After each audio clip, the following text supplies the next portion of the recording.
جب ذیقات کا چاند طلوع ہو گیا تو نبی صلی اللہ علیہ وسلم نے صحابہ کرام رضی اللہ عنہم کو حکم دیا کہ اپنے عمرے کی قضا کے طور پر عمرہ کریں، اور کوئی بھی آدمی حدیبیہ میں حاضر تھا پیچھے نہ رہے۔ چنانچہ اس مدت میں جو لوگ شہید ہو چکے تھے انہیں چھوڑ کر بقیہ سب لوگ روانہ ہوئے، اور اہل حدیبیہ کے سوا کچھ اور لوگ بھی عمرہ کرنے کے لیے ہمراہ نکلے۔ اس طرح تعداد 2000 ہو گئی۔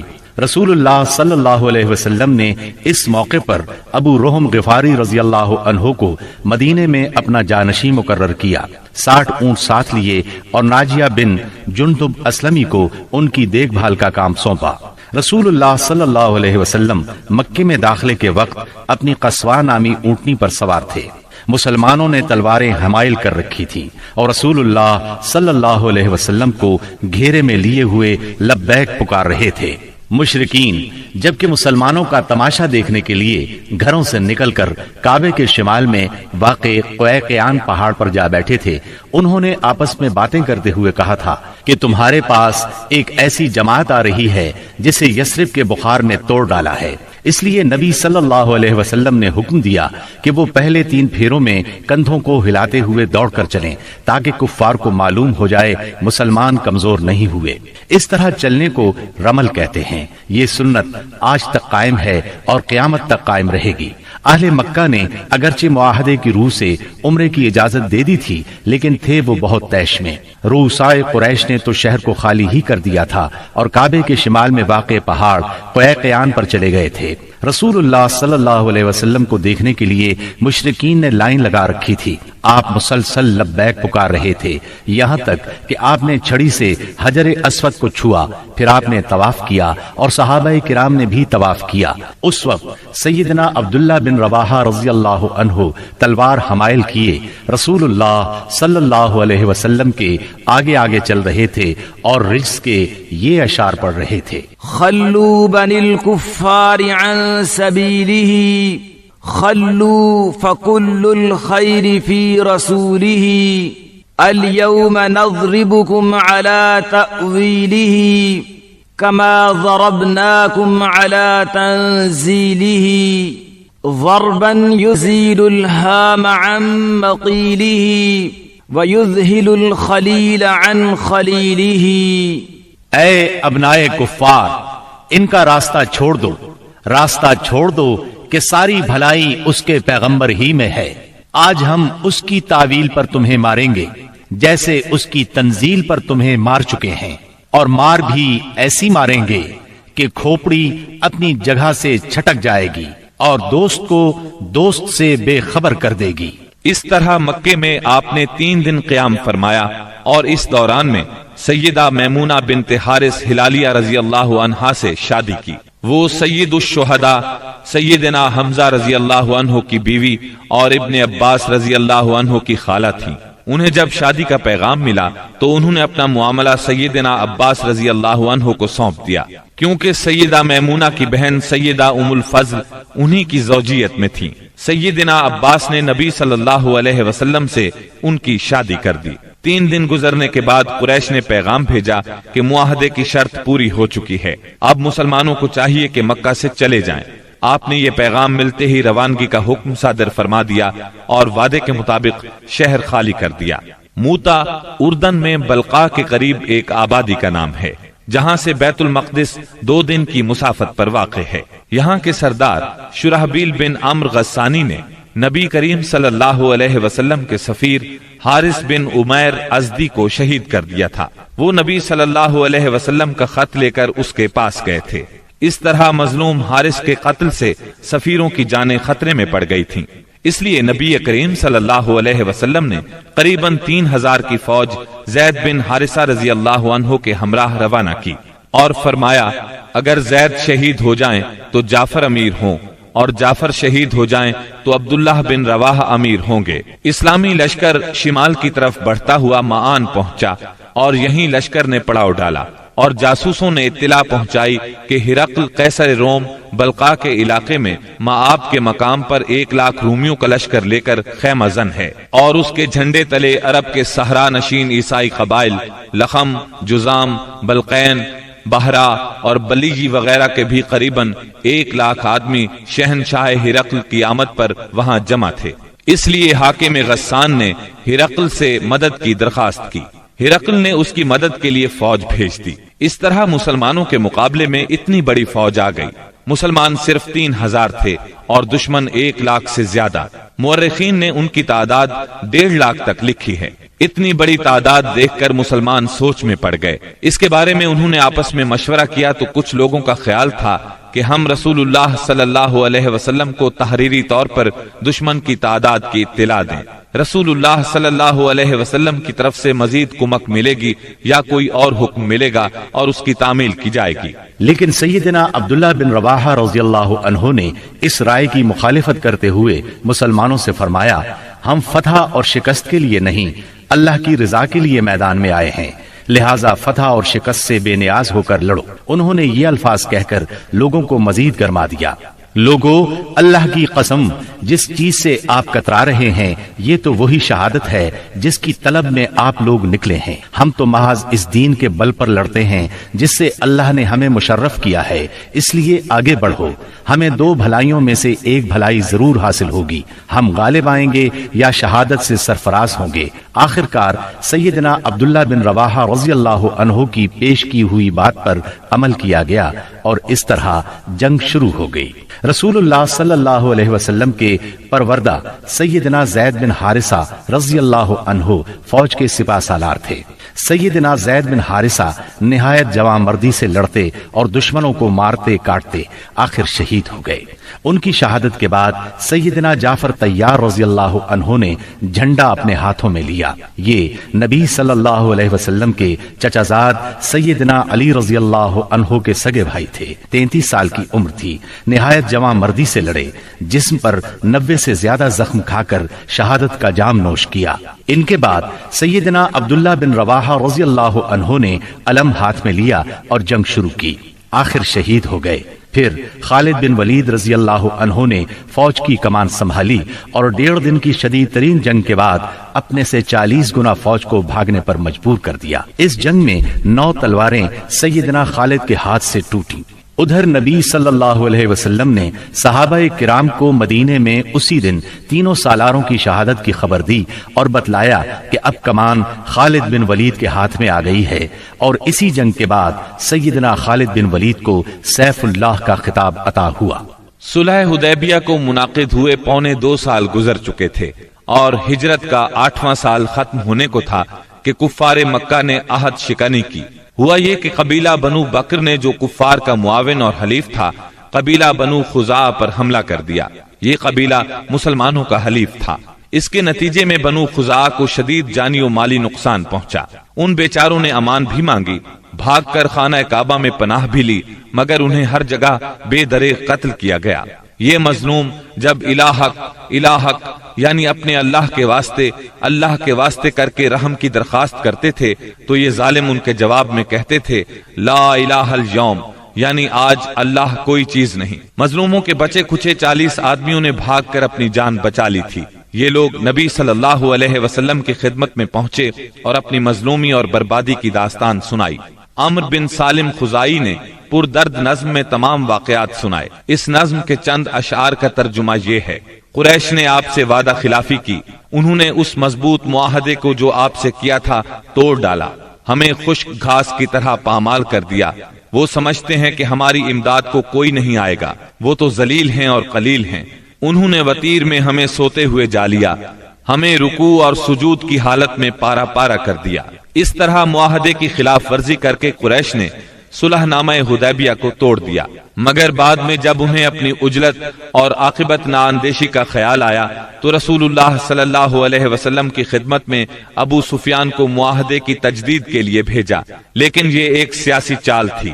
رسول اللہ صلی اللہ علیہ وسلم نے انہیں کوئی جواب نہ دیا۔ ان حالات میں اس کے سوا کوئی چارہ نہ تھا کہ کفار کی سازشوں کے اس مرکز کو ہمیشہ کے لیے بند کر دیا جائے، تاکہ کفار کو مسلمانوں کی طاقت کا صحیح اندازہ ہو جائے اور وہ سازش کرنے کی جرأت نہ کر سکیں، نہ فساد اور لڑائی پر آمادہ ہوں۔ چنانچہ رسول اللہ صلی اللہ علیہ وسلم 10,000 صحابہ کرام کے ساتھ ہجرت کے 8ویں سال رمضان المبارک میں مکے کی طرف روانہ ہوئے۔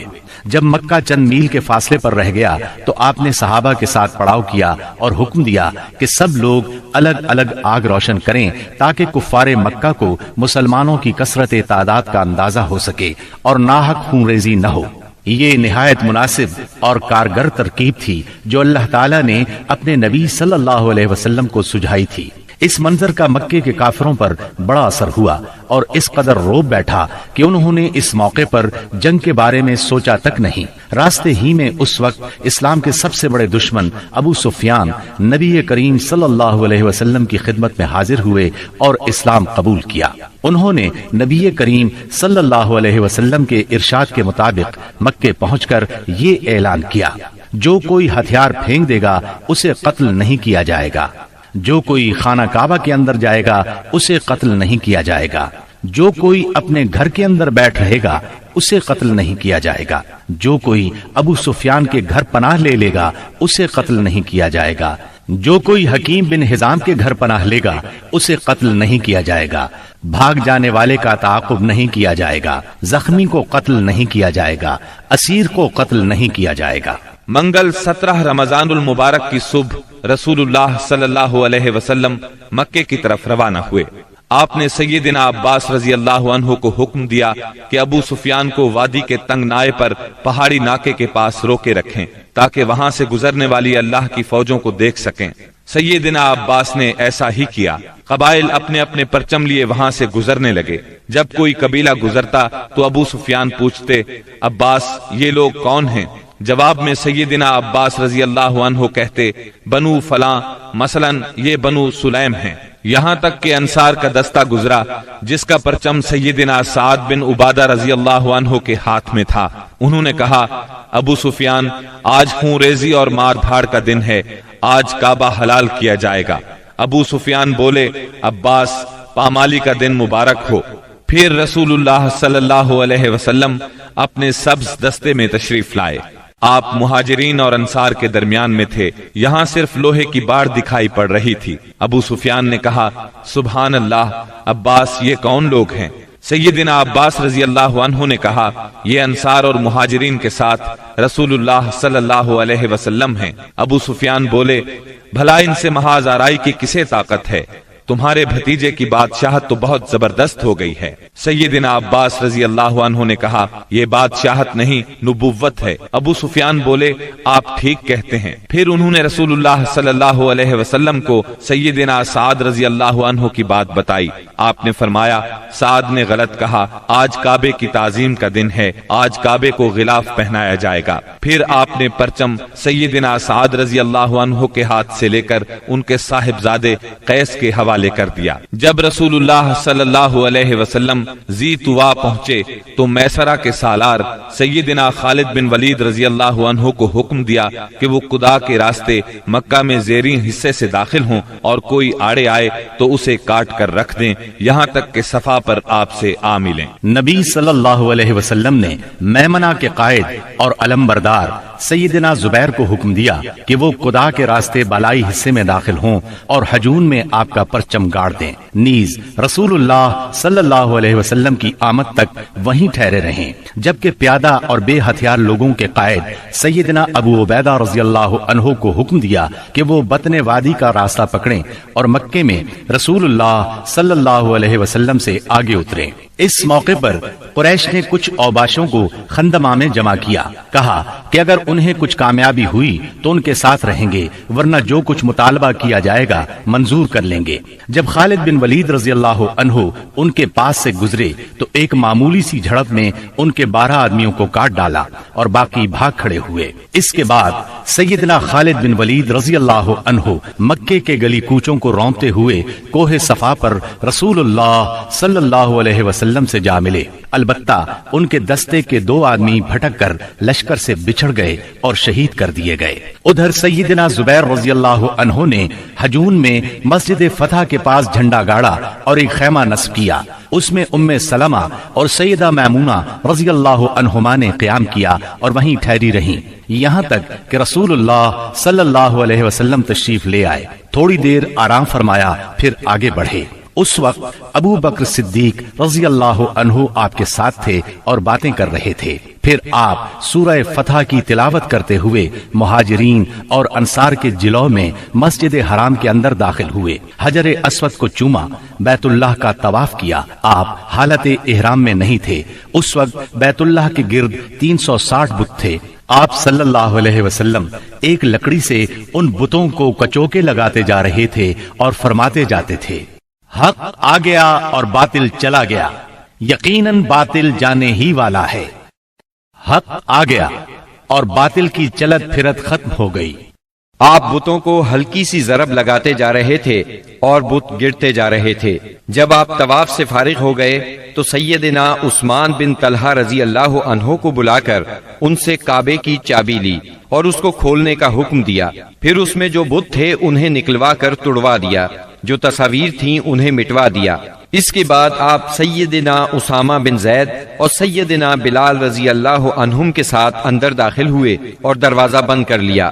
پھر دروازے کے مقابل کی دیوار کے رخ سے 3 ہاتھ کے فاصلے پر کھڑے ہوئے اپنے بائیں 1 ستون، دائیں 2 ستون اور پیچھے 3 ستون کیے اور 2 رکعت نماز پڑھی۔ پھر بیت اللہ میں گھوم کر اس کے اطراف میں اللہ کی تکبیر اور توحید کے الفاظ کہے۔ اس کے بعد آپ نے دروازہ کھولا۔ قریش مسجد حرام میں صفیں لگاتے کھچا کھچ بھرے تھے۔ آپ نے دروازے کے دونوں بازو پکڑ کر ایک بلیغ خطبہ دیا جس میں اسلام کے بہت سے احکام بیان فرمائے، جاہلیت کے امور کو ساقط کیا اور اس کی نخوت کے خاتمے کا اعلان کیا۔ پھر فرمایا، قریش کے لوگوں، تمہارا کیا خیال ہے میں تمہارے ساتھ کیا سلوک کرنے والا ہوں؟ انہوں نے جواب دیا، آپ کریم بھائی ہیں اور کریم بھائی کے صاحبزادے ہیں۔ آپ نے ارشاد فرمایا، لا تسریب علیکم اليوم اذهبوا فانتم الطلقاء، آج کے دن تم پر کوئی سرزنش نہیں، جاؤ تم سب آزاد ہو۔ پھر نیچے تشریف لائے اور مسجد حرام میں تشریف فرما ہوئے۔ چابی سیدنا عثمان بن طلحہ رضی اللہ عنہ کو واپس کی اور فرمایا، اس کو ہمیشہ ہمیشہ کے لیے لے لو، تم لوگوں سے اسے وہی چھینے گا جو ظالم ہوگا۔ نبوت کے ابتدائی دنوں میں ایک مرتبہ نبی اکرم صلی اللہ علیہ وسلم نے انہی عثمان سے فرمایا تھا کہ بیت اللہ کا دروازہ کھول دو۔ انہوں نے انکار کیا تھا۔ تب نبی کریم صلی اللہ علیہ وسلم نے فرمایا تھا، اچھا تم دیکھ لینا کہ ایک دن یہ چابی میرے ہاتھ میں ہوگی اور میں جسے چاہوں گا اسے عطا کروں گا۔ یہ سن کر عثمان بن طلحہ رضی اللہ عنہ نے جواب دیا تھا، کیا اس روز قریش کے سبھی مرد ذلیل اور تباہ ہو جائیں گے؟ اس بات کے جواب میں آپ نے فرمایا تھا، وہ اور بھی زیادہ عزت دار ہوں گے۔ اسی روز رسول اللہ صلی اللہ علیہ وسلم ام ہانی بنت ابی طالب کے گھر میں داخل ہوئے، وہاں غسل کیا اور ان کے گھر ہی میں 8 رکعت نماز پڑھی۔ ہر 2 رکعت پر سلام پھیرا۔ یہ چاشت کا وقت تھا، اس لیے کسی نے اسے چاشت کی نماز سمجھا اور کسی نے فتح کی نماز مراد لی۔ ام ہانی نے اپنے 2 دیوروں کو پناہ دے رکھی تھی۔ سیدنا علی رضی اللہ عنہ انہیں قتل کرنا چاہتے تھے۔ اس بارے میں جب ام ہانی رضی اللہ عنہا نے بات کی تو آپ نے فرمایا، جسے تم نے پناہ دے رکھی ہے اسے ہم نے پناہ دی۔ ظہر کی نماز کا وقت ہوا تو رسول اللہ صلی اللہ علیہ وسلم نے سیدنا بلال رضی اللہ عنہ کو حکم فرمایا، بلال کعبے کی چھت پر چڑھ کر اذان دو۔ چنانچہ انہوں نے کعبے کی چھت پر چڑھ کر اذان دی۔ یہ گویا اسلام کے غلبے کا اعلان تھا، اور جس قدر یہ مشرکین کو ناگوار تھا مسلمانوں کے لیے اسی قدر خوشگوار تھا۔ والحمدللہ رب العالمین۔ جب مکے کی فتح مکمل ہو چکی تو انصار کو فکر لاحق ہوئی کہ کہیں رسول اللہ صلی اللہ علیہ وسلم یہیں نہ ٹھہر جائے، کیونکہ بہرحال یہ آپ کے خاندان اور آپ کے قبیلے کا شہر تھا۔ اس وقت رسول اللہ صلی اللہ علیہ وسلم صفا پر ہاتھ اٹھائے دعا فرما رہے تھے۔ دعا سے فارغ ہوئے تو فرمایا، اللہ کی پناہ، اب زندگی اور موت تمہارے ساتھ ہے۔ اس سے انصار مطمئن ہو گئے، ان کا خوف جاتا رہا اور وہ خوش ہو گئے۔ رسول اللہ صلی اللہ علیہ وسلم نے مکے میں 19 روز قیام فرمایا اور اس دوران آثار اسلام کی تجدید کی۔ مکے کو آثار جاہلیت سے پاک کیا، نئے سرے سے حرم کے ستون نصب کیے اور آپ کے منادی نے اعلان کیا، جو شخص اللہ اور آخرت کے دن پر ایمان رکھتا ہے وہ اپنے گھر میں کوئی بت نہ چھوڑے بلکہ اسے توڑ دے۔ 25 رمضان المبارک کو رسول اللہ صلی اللہ علیہ وسلم نے 30 سواروں کے ساتھ سیدنا خالد بن ولید رضی اللہ عنہ کو عزا اور اس کا بت خانہ ڈھانے کے لیے نخلا روانہ کیا۔ سیدنا خالد بن ولید نے جا کر اس کو ڈھا دیا۔ یہ مشرکین کا سب سے بڑا بت تھا۔ پھر آپ نے رمضان ہی میں سیدنا عمرو بن عاص رضی اللہ عنہ کو سوا نامی بت ڈھانے کے لیے روانہ کیا۔ یہ حذیل کا سب سے بڑا بت تھا۔ اس کا استھان مکے سے شمال مشرق میں 150 کلومیٹر کے فاصلے پر رہات نامی مقام پر تھا۔ سیدنا عمرو نے جا کر اس کو ڈھایا۔ اس کا مجاور بت کی بے بسی دیکھ کر مسلمان ہو گیا۔ پھر آپ صلی اللہ علیہ وسلم نے سعد بن زید اشہلی کو اسی ماہ رمضان میں 20 سوار دے کر منات کی طرف روانہ فرمایا۔ یہ قدید کے پاس مشلل میں تھا۔ یہ کلب، خزاع، غسان اور اوس و خزرج کا بت تھا۔ سیدنا سعد نے جا کر اسے توڑ دیا اور بت خانہ ڈھا دیا۔